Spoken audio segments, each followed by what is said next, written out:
ही काम करणारा जो मुलगा होता नेपाळी, आता 4 महिन्यापूर्वी ठेवलं होतं आम्ही त्याला, विकास नेपाळी म्हणून.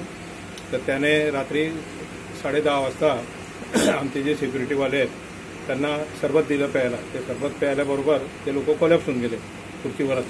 त्याच्यानंतर मग तो घरात तो काम करत होता, याच्याकरता त्याला माहिती होतं. त्याने राजाभाई मयूर जे आहेत आमचे मोठे भाऊ, त्यांना दरवाजा उघडायला सांगितला. त्यांनी दरवाजा उघडला तर त्याने मग काय स्प्रे मारला की काय मारला, त्यांची शुद्ध एकदम हे झाली. मग ते भाभींना हाका मारल्या. त्या भाभींनी त्याला ओळखलं की हा आपल्याकडेच काम करतो. त्याच्यासोबत पुन्हा 4 लोक होते, एकदम तगडे पोरं होते सगळे. आणि मग त्याने दरवाजा उघडायला लावला आणि भाभींनी ओळखलं, अरे विकास विकास. तर म्हणे हे घ्या सरबत. म्हणे मला नको. मग म्हणे काय विकास काय करून आले, ओरडू नका म्हणे तुम्ही. आणि त्याने गळाला चाकू लावला त्याने आणि म्हणे आवाज कोणी केला तर इथेच टॅप करून देऊ म्हणे आम्ही.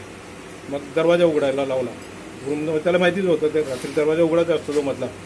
मग तिथे जाऊन त्यांनी सगळं तोडफोड करून काय घेऊन गेलं ते नक्की माहिती नाही. मग ते घाबरून गेले भाभी फार एकदम. मग काही राजाबाईंचं त्यांचं काही बोलणं झालं असेल, झटापटी झाली असेल तर त्यांच्या डोक्याला नाकाला मुका मार लागला फार. त्याच्यानंतर मग सकाळी तो ड्रायव्हर येतो.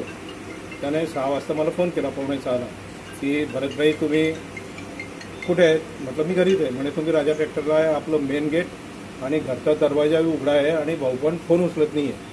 मग मी आलो इथे, बघितलं तर मेन गेट उघडं होतं, हा दरवाजा उघडा होता. राजाभाई मध्ये एकदम पडलेले होते. मग मी त्यांना उठून पाणी वगैरे पाजलं, भाभींना विचारलं.